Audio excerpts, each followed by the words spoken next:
What's up, everybody? Welcome back to merry old England in the age of King Arthur. When we left off last time, our guy Arthur had just been told by his advisor, wizard friend Merlin, that his father was in fact Uther Pendragon, the previous king, that the woman that he had made pregnant was in fact his half-sister Morgase, and that the baby that she would have would grow up to kill him and destroy his kingdom. He had also had his horse taken by King Pellinore, the hunter of the questing beast, who's going to show up a few more times today. And Arthur did not intend to let that insult slide. So it is with Pellinore that we will begin again. A few days after Arthur's defeat, or rather, after he met the questing beast and then Pellinore at the fountain within the woods, a squire arrives at King Arthur's court, a squire being basically a knight in training who serves as the apprentice, the helper of a knight, would be typically a teenage boy. So a squire arrives at King Arthur's court. He's carrying his dying master, Sir Miles. That doesn't matter, but his name is Sir Miles, who had been grievously injured by King Pellinore. And as he dies, his last wish is that one of Arthur's knights would go and avenge his death. And so after Sir Miles is buried, one of Arthur's squires, whose name is Griflet, who is a teen, but keep in mind King Arthur is still a teen, probably a late teen at this point. He was about 15 when he pulled the sword out of the stone, depending on what source you read. So we're here, he's probably about 17 maybe at this point, so Griflet is about the same age. He asks to be made a knight so that he can go fight Pellinore on behalf of Sir Miles and his squire. And Arthur is like, no, you're too young to be a knight, but apparently, keeping in mind they're the same age, you're not too young to be king of all the Britons. But anyway, Griflet begs, and Arthur finally agrees, yes, I will knight you, you can go and joust King Pellinore, but only one time. No second round, no best 2 of 3, or anything. You tilt one time, and anything more than that is a risk to your life. Don't do it. So Griflet swears that he will only they'll do one tilt, one ride, one charge at each other with the lances. Arthur knights him, and then Griflet is off to the fountain in the woods where Pellinore is known to be found. So when he gets there, he finds a colorful pavilion, like a large tent, which is highly decorated. Outside there's a horse, and then there's a shield hanging from the tree. Shields were very important for knights at this time and in these stories because it's on the shield that you wear or bear the crest of your family or the symbol that represents you. Arthur often wears a shield, carries a shield with a dragon's head on it, showing that he's from the family of Pendragon. But also, if you don't want to be known, if you want to keep your identity a secret, you would cover up your shield with a black cloth or something like that. So Pellinore's shield is hanging on a tree outside of his pavilion. Griflet bangs on the shield as like he's knocking on the door. And Pellinore comes out and he's like, what's this banging all about? And Griflet says, I want to joust you. It is revenge for Sir Miles. And Pellinore's like, what are you, a baby? I don't want to joust a baby. No thank you. I can tell that you are less than a day old in terms of your knighthood. No thanks. But Griflet says, I'm one of Arthur's knights. I was knighted by King Arthur himself. And Pellinore is like, look, fine. I will do it. I don't want to. I want you to be fully aware that I'm doing this against my will, but let's go. And so Griflet, of course, gets hurt during the joust. They do the one tilt just like you promised Arthur, but in that one ride, Griflet's lance broke, it splintered, and it drove into his own side and he fell off of his horse onto the ground. Pellinore, who didn't really want to hurt this kid, he jumps off his horse, he rushes to its side, he loosens his armor, he helps him get his breath back, he helps him recover a little bit, after which Pellinore helps him back onto his horse and points him back towards Arthur's court at Caerleon. When Grifflet gets back, he does make a full recovery thanks to Arthur's very skillful doctors. But Arthur, at this point, is so angry about this guy who's out in the woods who's just fighting anyone who comes up to this well or fountain out in the woods that he's distracted. He can't focus on anything else. There's just this guy out there, and he just beat up this kid. This won't stand. We can't let this continue. And so he's so distracted by this that ambassadors from the Roman Emperor Lucius, who was not a real person. There's no historical record of an emperor named Lucius Tiberius, which is the name that comes up in most versions of the Arthur story.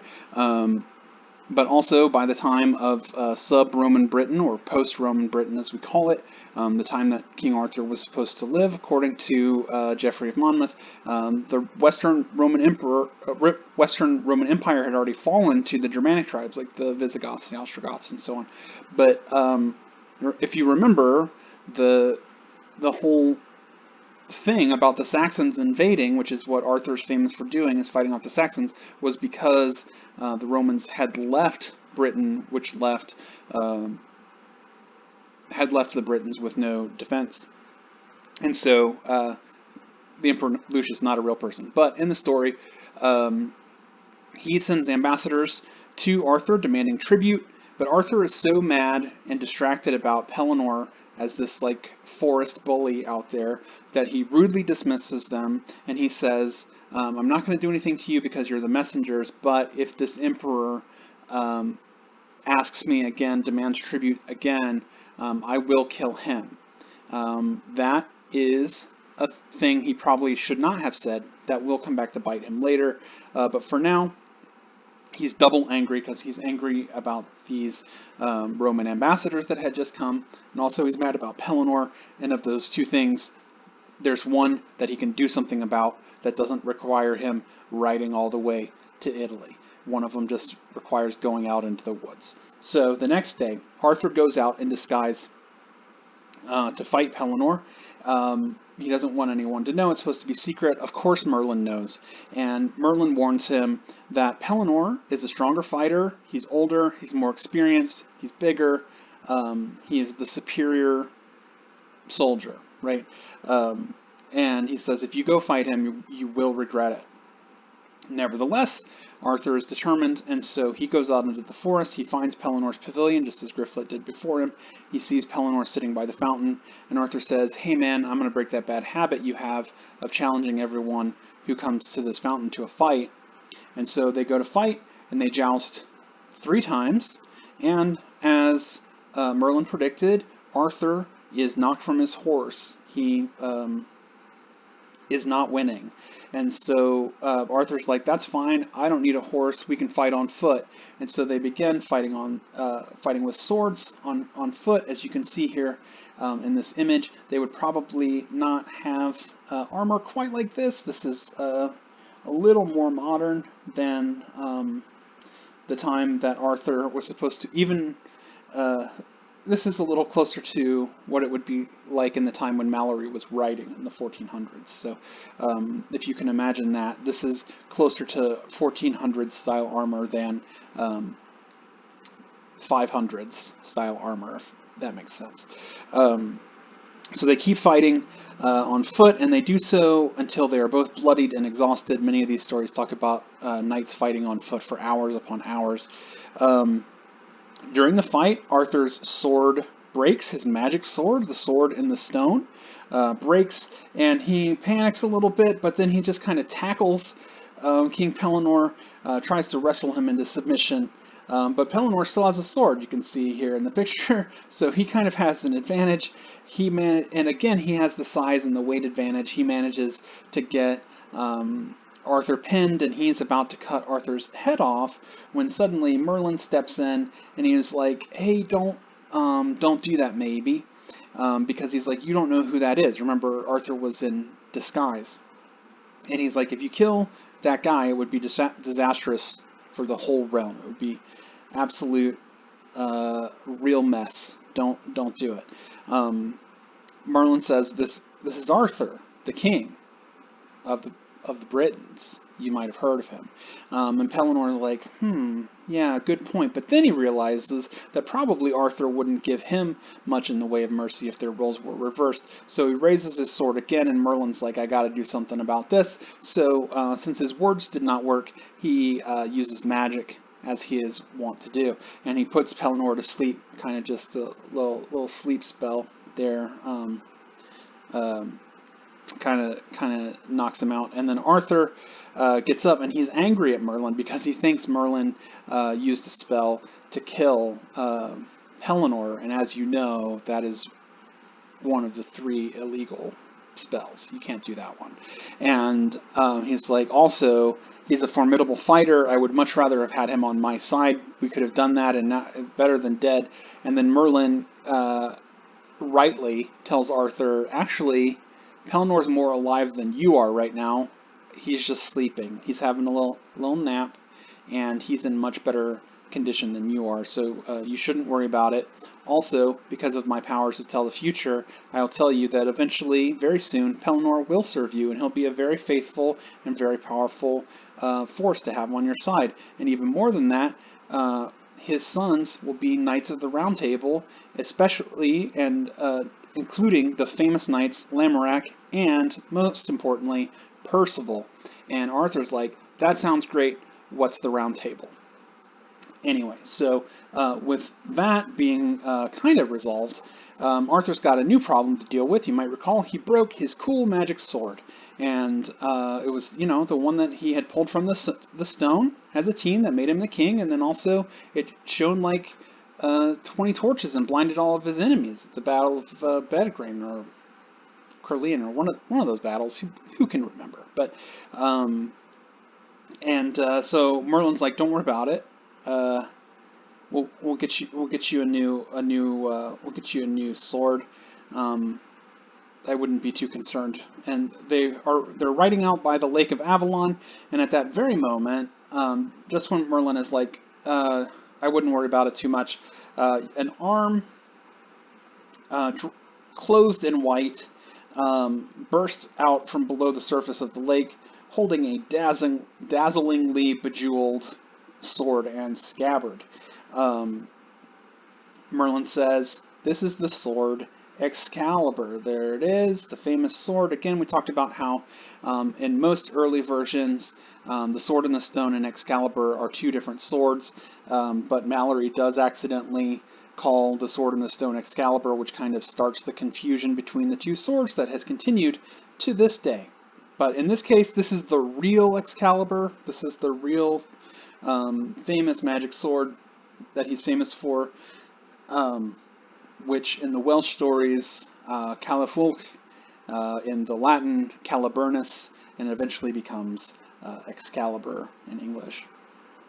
And Merlin is like, "Yep, this is Excalibur. The Lady of the Lake is going to give it to you. Here she comes."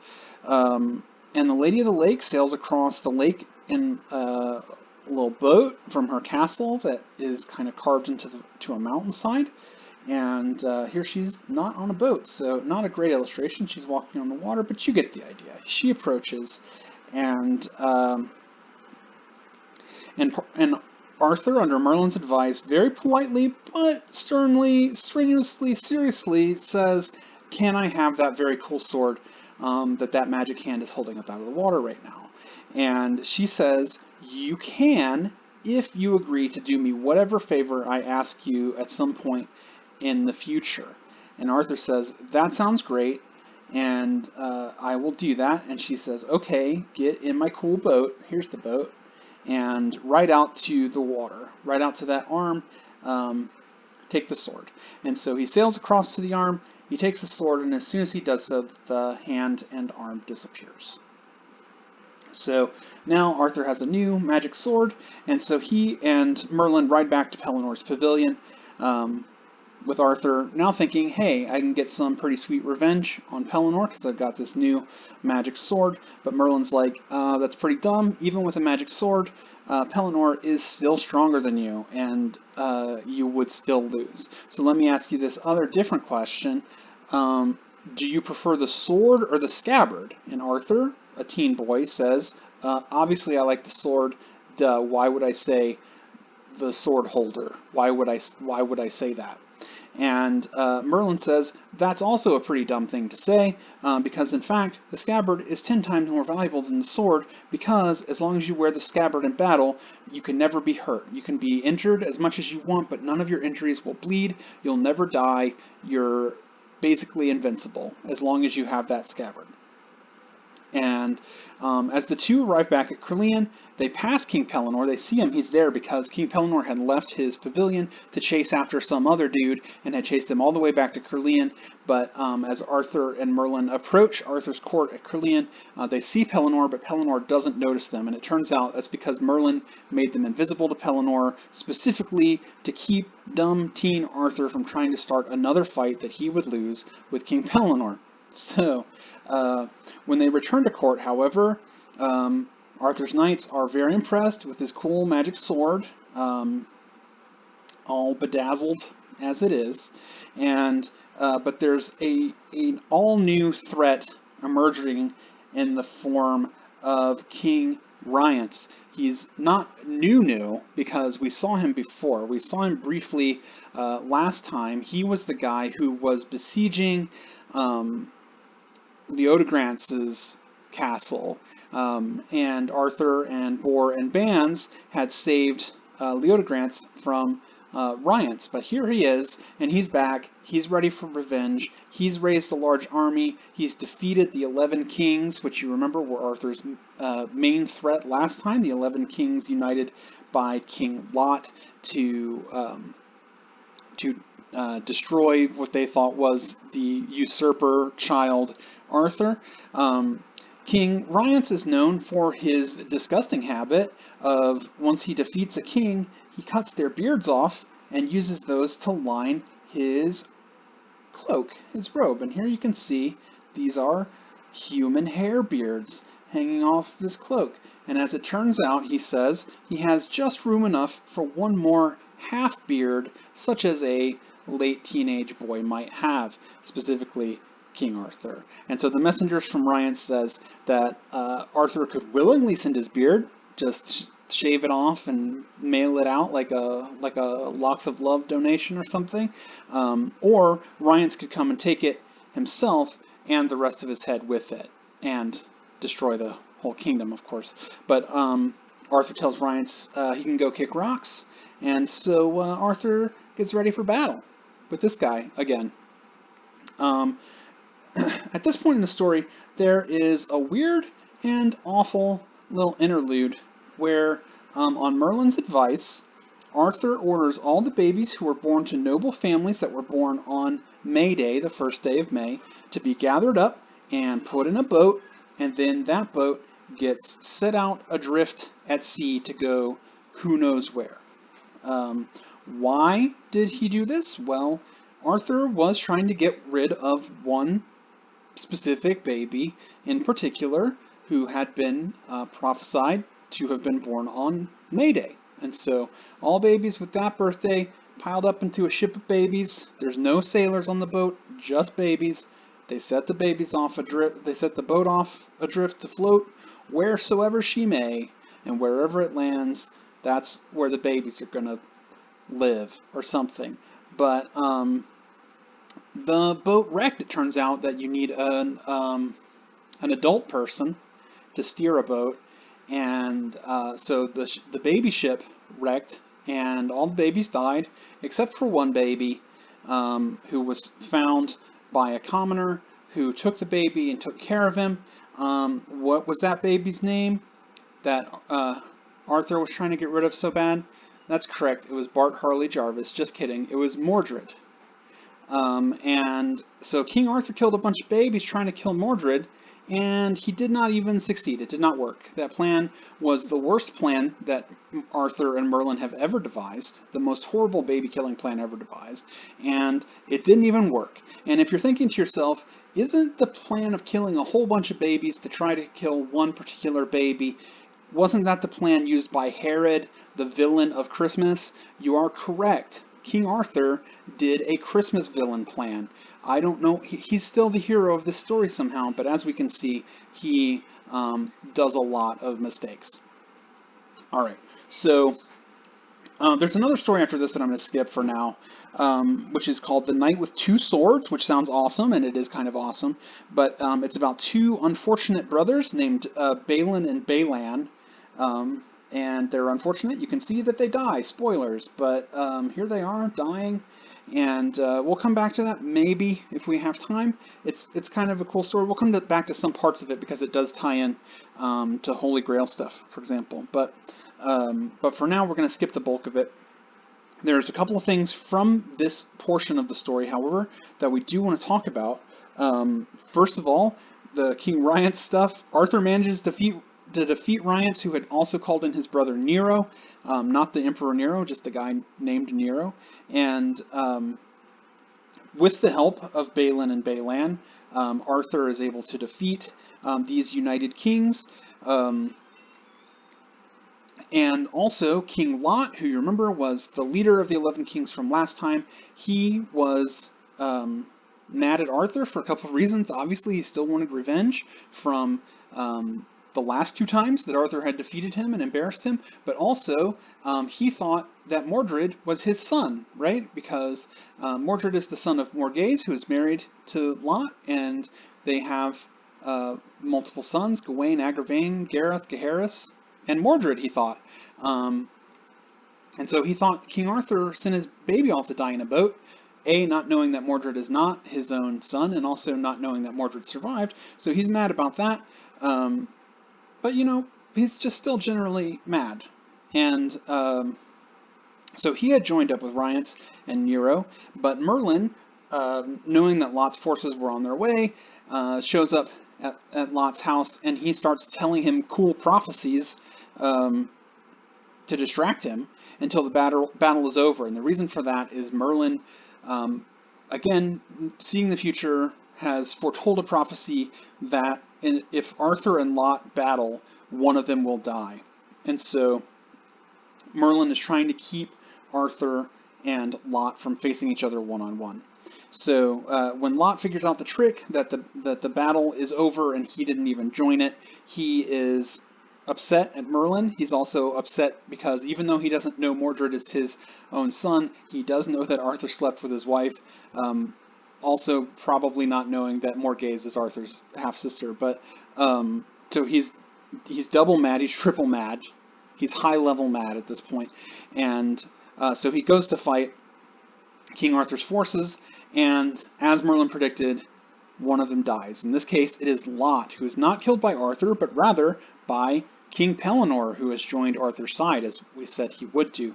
Pellinore killing King Lot kicks off a blood feud between the families of Pellinore and Lot that is going to continue as one of the main story threads throughout the rest of Mallory's Le Morte d'Arthur, right? The main story threads are like the Guinevere and Lancelot stuff, the Holy Grail, and then there's the blood feud between King Lot's family and Pellinore's family. And that starts here when Pellinore kills Lot. And then the last thing of note is that Merlin tells Arthur, he's like, look, I'm not going to be around forever, which is true.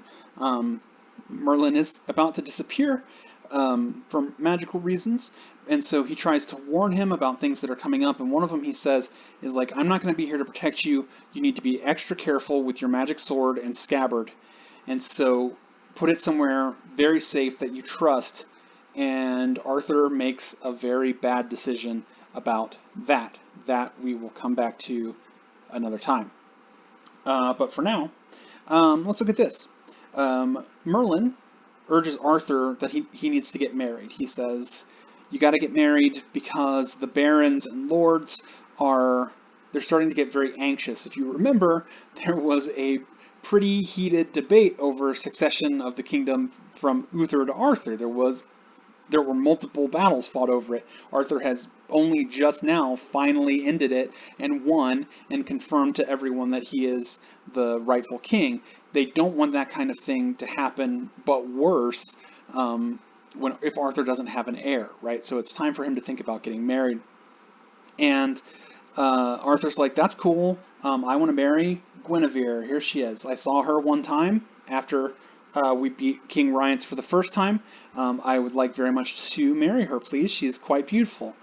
She's my favorite. She's my favorite. And Merlin is like, are you sure there's not someone else that you would like to marry? There are many beautiful fish in the sea, so to speak. And Arthur's like, why wouldn't I marry Guinevere? And Merlin says, well, because she's destined to fall in love with Lancelot, and that's going to go very badly for you. And Arthur says, okay, sounds fake, but all right. I don't know who Lancelot is. Please go get Guinevere. And so Merlin reluctantly agrees. He brings Guinevere back and tells Guinevere's father, Leodegrance, hey, King Arthur wants to marry your daughter. And he's like, that guy rules. Obviously, I want my daughter to marry King Arthur. And he says, not only can they get married, but I'm going to make quite a wedding gift for the two of them. He offers not riches, not land, but instead the round table, of which you may have heard, which had previously belonged to Uther Pendragon, which Uther had built under Merlin's advice, but when Uther died, it went into the possession of Leodegrance. And so the table is round because the idea is if there's no head of the table, there's no degrees of importance, right? There's no idea that you put the king at the head and whoever sits next to the king is the most important, and then whoever gets further away is less important, and so on. So you're kind of getting rid of that kind of hierarchy is the idea, although it varies from author to author. Some say, it's supposed to imitate what they thought the table at the Last Supper was like, or the table that Joseph of Arimathea used when he had the Grail, which we'll talk more about later when we get into Holy Grail stuff. But and Mallory just says it's round because the world is round, and so like the world is round, Arthur's got a cool table. And according to Mallory, there are seats for 150 people at this table, which obviously in this illustration that is not the case.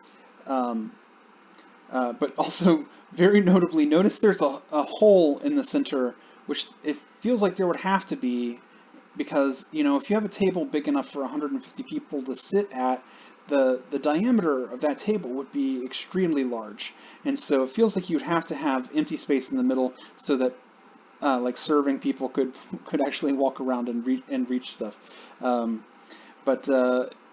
Yeah, so the round table, comes to mean not just literally the table itself, but also Arthur's knights as a whole, and also their style of chivalry, which is supposed to favor justice, generosity, defense of the weak, protection of women, devotion to God, and those kind of things. And as T.H. White puts it in The Once and Future King, right makes might, right? A focus on justice and equity give them the strength and the moral high ground that they need to defeat their enemies. But